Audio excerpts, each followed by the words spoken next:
Hello my dear students, कैसे हो आप सभी लोग। मैं दीपक शर्मा आप सभी का हार्दिक स्वागत करता हूं हमारे यूट्यूब चैनल टीचर्स अड्डा एमपी पर। तो प्यारे बच्चों, हमारे देश के भविष्य के इंजीनियर, डॉक्टर, वैज्ञानिकों, अगर आप मुझे पहली बार देख रहे हैं तो हमारे इस चैनल को लाइक, शेयर और सब्सक्राइब करें। बच्चों, हमने ये सीरीज़ शुरू की है जो आपके प्रीवियस ईयर के क्वेश्चन पेपर होते हैं, जैसे बोर्ड परीक्षा की जो एग्ज़ाम है उनमें से हम हर एक सेक्शन को सॉल्व करने वाले हैं। इससे पहले हमने सॉल्व किया था 2023 का ग्रामर, है ना, और ये 2022 का ग्रामर है। इससे पहले वाला वीडियो मेरा है 2023 का जो ग्रामर सी सेक्शन आता है आपका, बोर्ड परीक्षा के पेपर का सी सेक्शन। तो चलिए आज शुरू करते हैं हम 12th क्लास जो इंग्लिश है आपकी एमपी बोर्ड की, उसका सेक्शन सी 2022 का पेपर। 2022 के पेपर में जो क्वेश्चन आए थे उनको हम हल कर रहे हैं। ये आपका पेपर है, इंस्ट्रक्शंस रहेंगे, है ना। जनरल इंग्लिश, सामान्य अंग्रेजी का पेपर है आपका, ये जून 2022 में हुआ था, राइट। तो देखते हैं, जरा क्वेश्चन देखते हैं इसके। सेक्शन सी, तो इस सेक्शन सी में बच्चों आपको रहेगी ग्रामर, है ना।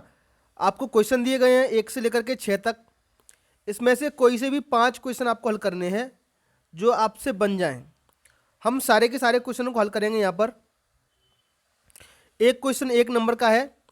पहला क्वेश्चन है बच्चों आपका आर्टिकल से संबंधित, हिज ब्रदर इज। अब 3 ऑप्शन है बच्चों आपके पास, ए, एन और द। ए, एन, द में से कौन से आर्टिकल का हम यूज करेंगे यहाँ पर। तो बच्चों आर्टिकल के बारे में थोड़ा सा जानकारी दे दूँ आपको। आर्टिकल हमारे पास है ए और एन। ए और एन आर्टिकल का प्रयोग होता है ऐसी कोई वस्तु हो, ऐसी कोई संज्ञा हो जो एक वचन हो। एक वचन संज्ञा के साथ हम आर्टिकल ए या एन का प्रयोग करते हैं। एन का प्रयोग करते हैं हम स्वर के साथ में, और ए का प्रयोग करते हैं व्यंजन के साथ में। जो चीज़ बच्चों आपको याद रखनी है वो ये है कि ये जो स्वर और व्यंजन हम हिंदी के देखेंगे। किसके देखेंगे प्यारे बच्चों? हिंदी के। हिंदी में स्वर देखेंगे और हिंदी में ही व्यंजन देखेंगे। आपका देखिए क्वेश्चन नंबर 1 देखो जरा, हिज ब्रदर इज। अब इसको आप पढ़ के देखिए, अगर इसका उच्चारण स्वर से हो रहा है, स्वर मतलब आपका अ, आ, ई, उ ये वाले, व्यंजन मतलब क, ख, ग, घ, ङ ये वाले, तो इसको बोलते हैं M L A. M L A. तो आप देख रहे हो ये पहला अक्षर जो है आपका हिंदी में लिख के देखना है आपको प्यारे बच्चों, हिंदी में। अंग्रेजी के स्वरों की बात ही नहीं करनी है। तो हिंदी में आपका ए आ रहा है, मतलब आपका स्वर है। स्वर है तो एन का प्रयोग करेंगे। His brother H N M L A. ठीक है प्यारे बच्चों, उम्मीद करता हूं समझ में आ गया होगा। दूसरा वाक्य देखो जरा, mister David is a rich person not happy. आपके पास 2 ऑप्शन है, बट और एंड। तो बच्चों बट और एंड दोनों का प्रयोग होता है जोड़ने के लिए। लेकिन अगर वाक्य आप देखो, अगर विरोध वाली बात हो, है ना, एक जैसी चीज हो, Ram and Shyam, eating and dance, drinking, singing and dancing, तो हम एंड लगा देते, ऐसे वाक्य होते तो। लेकिन अगर वाक्य में विरोधाभास है, जैसे mister David is a rich person. Mister David क्या है बच्चों? रिच पर्सन है, अमीर व्यक्ति हैं, और खुशी भी नहीं है। तो एक दूसरे में कॉन्ट्राडिक्शन है बच्चों, क्या हो रहा है? विरोधाभास हो रहा है। इस विरोधाभास की जगह पर हम बट का यूज करेंगे। ठीक है बच्चों, समझ में आ गया आपको? तो इस वाक्य में mister David is a rich person but not happy, but का यूज हम कर देंगे। चलिए आगे बढ़ते हैं। Anil is sitting. ये 2 प्रयोग हैं बच्चों आपके, बिटवीन और अमंग। तो बिटवीन का बच्चों प्रयोग होता है 2 के बीच, जैसे राम और श्याम, है ना। तो 2 के बीच में अगर बात हो तो हम प्रयोग करेंगे बच्चों बिटवीन का। अगर 2 से अधिक कोई चीज हो तो प्रयोग करते हैं हम अमंग का, 2 से अधिक के लिए। ठीक है प्यारे बच्चों, अब आपका क्वेश्चन देखिए, Anil is sitting, couple and Ajay, 2 व्यक्ति हैं, तो दो व्यक्तियों के बीच में क्या लगाएंगे बच्चों, बिटवीन। तो इसका आंसर हो जाएगा बच्चों हमारा बिटवीन। ठीक है बच्चों, चलिए question number 4, he did not buy, ठीक है, सम और एनी। तो सम और एनी यही ऑप्शन में आएंगे बेटा, आपको दोनों एक साथ आएंगे। तो सम का प्रयोग बेटा, सम में क्या आ रहा है, एस, ट्रिक है ये मेरी, सम में एस आ रहा है, तो सम का प्रयोग बच्चों करेंगे साधारण वाक्य में। साधारण मतलब सिंपल, अफर्मेटिव साधारण वाक्य बोलते हैं इसको। और एनी, एनी का प्रयोग होगा बच्चों नेगेटिव वाक्यों में, मतलब नकारात्मक वाक्यों में जिसमें नोट लगी हो, और प्रश्नवाचक वाक्यों में एनी का प्रयोग होगा। प्रश्नवाचक मतलब क्वेश्चन मार्क लगा हो। तो चलो बस इतना से याद रखना है, सम का प्रयोग साधारण वाक्यों में, सम में एस आ रहा है और साधारण में भी स आ रहा है, ठीक। और एनी में एन आ रहा है तो नेगेटिव में होगा इसका प्रयोग।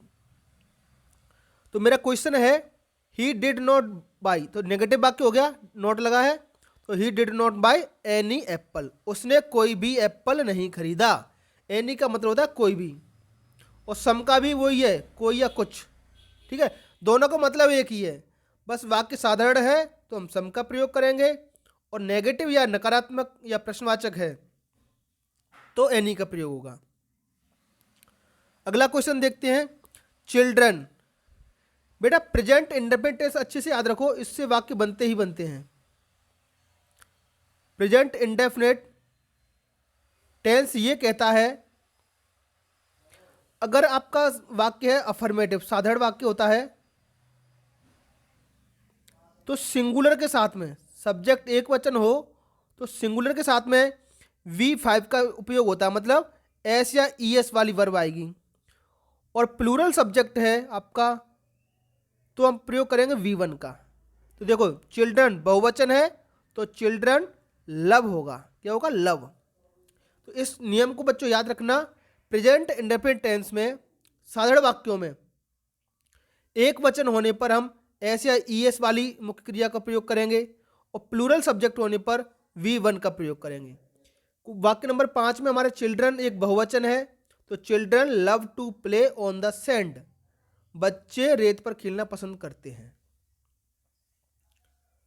क्वेश्चन नंबर 6 देखिए जरा, कैन। कैन का प्रयोग बच्चों होता है शक्ति,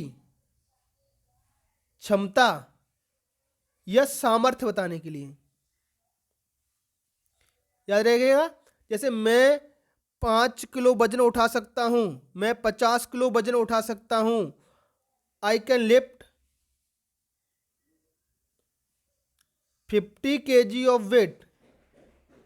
तो इस प्रकार के अगर वाक्य होंगे जिसमें आपकी शक्ति है क्षमता के बारे में, वैसे मैं अंग्रेजी बोल सकता हूं, आई कैन स्पीक इंग्लिश, तो ऐसे वाक्यों में सत्ता के अर्थ में कैन का प्रयोग होगा। तो जैसे क्या लिखा है, यू कैन नॉट, इसमें भर देंगे can not talk in the library, तुम लाइब्रेरी में बात नहीं कर सकते हो। ठीक है बच्चों, चलिए आगे बढ़ते हैं। अगला रहेगा डू ए डायरेक्टेड, जैसा कहा जाए वैसा करना है, यह आपको नेगेटिव बनाना है। तो नेगेटिव बच्चों मैंने पुराने पेपर आपके देखे हैं, 2 टेंस हैं आपके, उनसे ज़्यादा नेगेटिव वाक्य पूछे जाते हैं। ठीक है, एक है आपका प्रेजेंट इंडेफिनिट और दूसरा आपका पास्ट इंडेफिनिट, दोनों का इंडिफिनिट, क्योंकि हल्की सी ट्रिक लगती है दोनों में। ठीक है, पास्ट इंडेफिनिट में क्या रहता है बच्चों, इसका नेगेटिव बनेगा बच्चों डिड नॉट V1 से, ठीक, और इसका नेगेटिव बनेगा डज नॉट V1 से, या डू नॉट, एक वचन हो तो डज नॉट और बहुवचन हो तो डू नॉट। ठीक है, इतना आपको याद रखना है बस, जहां भी आपको आए पुराने पेपर आप उठा के देखना, आप यही क्वेश्चन आते हैं। वाक्य में अगर आपको सेकंड फॉर्म दिख रही है, इसका मतलब क्या है, वाक्य पास्ट इंडेफिनिट का है, उसका नेगेटिव किससे बनेगा पहले बच्चों, डिड नॉट V1 से। अगर वाक्य में आपको V5 दिख रही है, मतलब एस या ES वाली फॉर्म, तो इसका मतलब वो प्रेजेंट इंडेफिनिट का टेंस है, उसका नेगेटिव या इंटरोगेटिव डज नॉट V1 से बनेगा। और या V1 दिख रही है तो डू नॉट V1 से। बाकी के सारे टेंसों में आपको केवल नॉट लगाना है, has not, had not, will not. बाकी के सब टेंसों में आपको नॉट ही लगाना है। याद रखो, फिर से दोहरा रहा हूं, V2 मतलब डिड नॉट V1 लगाना है, नेगेटिव बन जाएगा। V5 मतलब डज नॉट V1 लगाना है, नेगेटिव बन जाएगा। देखो यहां पर क्या लिखा है, V2, वाक्य में क्या लगा बच्चों, V2। डू माने करना होता है, डिड ये सेकंड फॉर्म है, और डन ये थर्ड फॉर्म है। तो यहां पर V2 का उपयोग हुआ है, मतलब इसका नेगेटिव बनेगा डिड नॉट V1 से, डिड नॉट V1। तो डिड नॉट V1, इसकी V1 क्या होती है, डू। तो बनाते हैं, सोनिया डिड नॉट डू, लिखो V1 आ गया, देखो डिड नॉट आ गया और V1 आ गया, did not do her duty,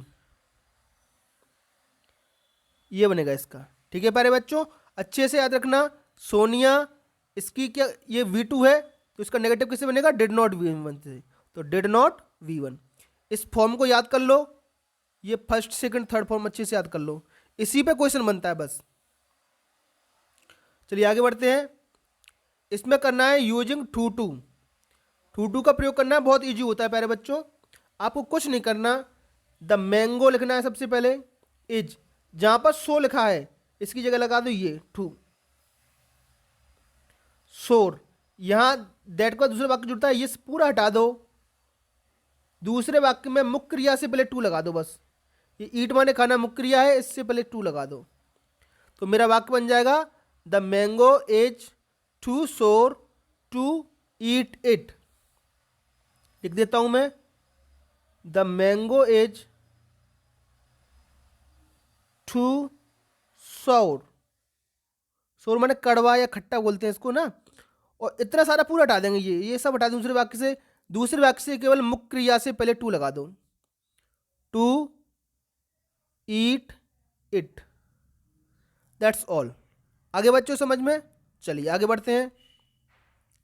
if you do not work hard you will fail, इसमें आपको इफ का प्रयोग करना है in place of if, unless का यूज करना है ना, किसका यूज करना है बच्चों, अनलेस का, लिखा है rewrite using unless.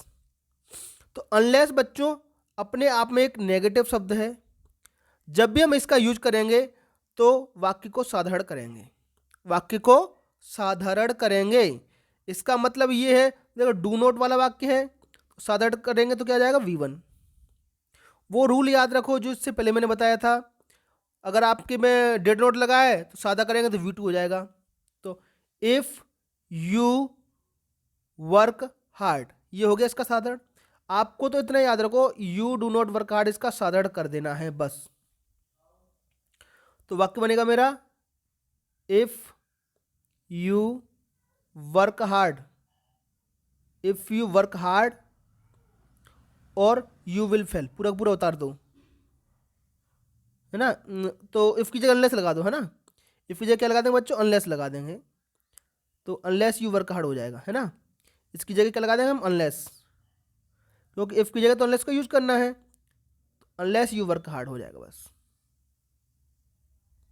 Unless you work hard you will fail, पूरा उतार देना सीधा सीधा, यू विल फेल, क्योंकि इफ की जगह पे ये कह रहा है वाक्य में rewrite using unless in place of if, तो इसकी जगह पे अनलेस लगा दिया और इस पूरे वाक्य को हमने कर दिया साधारण। साधारण कैसे करेंगे, डू नॉट हटा देंगे, V1 आ जाएगा, you work hard you will fail. अगर आप कठिन परिश्रम नहीं करोगे तो तुम फेल हो जाओगे। क्वेश्चन नंबर 4 देखिए जरा, दो वाक्यों को जोड़ना है, रिलेटिव क्लॉज। बच्चों रिलेटिव क्लॉज क्या होता है समझो, ह्यूमन होता है कौन, लेकिन हु का मतलब यहां पर निकलेगा जो व्यक्ति होगा, तो वेयर का मतलब होता है कहाँ, लेकिन इस रिलेटिव क्लॉज में वेयर का मतलब होता है जहां, और वेन का मतलब होता है कब, लेकिन समय के लिए इसका मतलब होगा जब। इनका ये अर्थ आएगा और इनको हम वाक्यों में प्रयोग करेंगे, यही आपके रिलेटिव क्लॉज होते हैं। तो कोई व्यक्ति होगा तो उसके लिए हु का प्रयोग करेंगे, स्थान के बारे में बात होगी तो वेयर का प्रयोग करेंगे, और समय के बारे में बात होगी तो वेन का प्रयोग हम करेंगे। तो यही आता है हु का प्रयोग आपका। तो देखो द मैन, सबसे पहले लिखेंगे द मैन, पहले मैन का अर्थ बता दूं आपको, the man had not come for 2 days, वह आदमी 2 दिन से नहीं आया है। द मैन ब्रिंग्स पोटैटोज, जो आदमी पोटैटो मतलब आलू लाता है।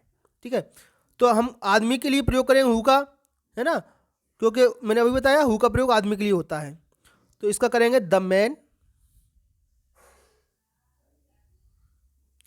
फिर हु लिखो, हु, इसका मतलब जो है, यहाँ पर क्या मतलब वो जो। The man who brings potatoes, brings potatoes.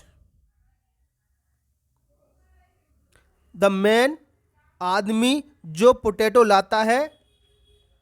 अब देखो आदमी के लिए हुआ आ गया तो इसको हटा देंगे हम यहाँ से।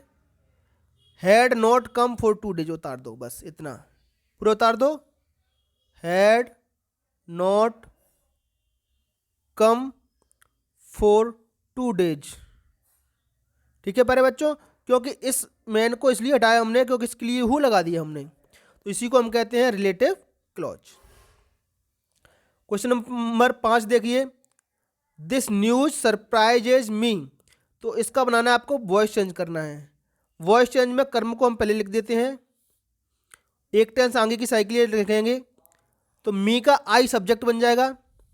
तो आई टेंस कौन सा है, सरप्राइजेज, V5 है, प्रेजेंट इंडेफिनिट का टेंस है। तो एक टेंस आगे की सहायक क्रिया लगाएंगे। क्या लगाएंगे बच्चों, एक टेंस आगे की सहायक क्रिया। ये प्रेजेंट इंडेफिनिट का टेंस है तो प्रेजेंट कंटिन्यूअस की सहायक क्रिया लगेगी। तो आई प्रेजेंट कंटिन्यूअस मतलब एम, प्रेजेंट कंटिन्यूअस में सहायक क्रिया होती है बच्चों इज, आर, एम, है ना, इज, आर और एम, इसके हिसाब से क्या आ जाएगा एम। तो I am surprised, passive voice में हमेशा third form SURPRISED, I am surprised by this news. बस ये जो है ये आपका लास्ट में आ जाएगा। बस इस तरीके से आपको करना है, I am surprised by this news. Question number 6 देखते हैं बच्चों, इसमें आपको अरेंज करना है, वाक्य को अरेंज करना है सही ऑर्डर में, है ना। तो देखो जरा मीनिंगफुल हो, वाक्य का अर्थ निकले। तो देखो सबसे पहले आएगा सब्जेक्ट आपका आई, फिर आपकी helping verb I had a lot of time, मेरे पास बहुत अधिक समय था। ड्यूरिंग एग्जाम्स, ड्यूरिंग एग्जाम्स मतलब एग्जाम के दौरान, ये हो गया आपका। ऐसे सीक्वेंस जब भी आप बनाओ सबसे पहले कर्ता लिखो क्योंकि सब्जेक्ट पहले आता है, उसके बाद वर्ब आती है, उसके बाद अदर वर्ड आते हैं और यहाँ आएगा ऑब्जेक्ट। सब्जेक्ट वर्ब और ऑब्जेक्ट, इसको याद रखें। तो I had a lot of time, ये मेरा ऑब्जेक्ट हो गया, है ना, मेरे पास बहुत सारा समय था, और ये आपका अन्य शब्द हो गया ड्यूरिंग एग्जाम। तो बच्चों आपको ये वीडियो कैसा लगा हमें कमेंट बॉक्स में जरूर बताएं, है ना। अगर आपकी थोड़ी सी भी इससे हेल्प मिलती है तो आप कमेंट बॉक्स में मुझे बताएं, हम सारे के सारे पेपर आपके सॉल्व कराने वाले हैं, है ना। अगर आपसे बोलूँगा कि आपने अभी तक इस चैनल को सब्सक्राइब नहीं किया है तो सबसे पहले इसको सब्सक्राइब करें और अपने दोस्तों के साथ जो कक्षा 10 या 12वीं में पढ़ रहे हैं उनके साथ इसकी लिंक को शेयर करें। चलिए हमारी वीडियो पर आने के लिए आपका बहुत बहुत धन्यवाद। यूं ही बस आपका हमें प्यार मिलता रहे, हम इसी तरीके से आपके लिए नए नए वीडियो लाते रहेंगे। Good night, take care.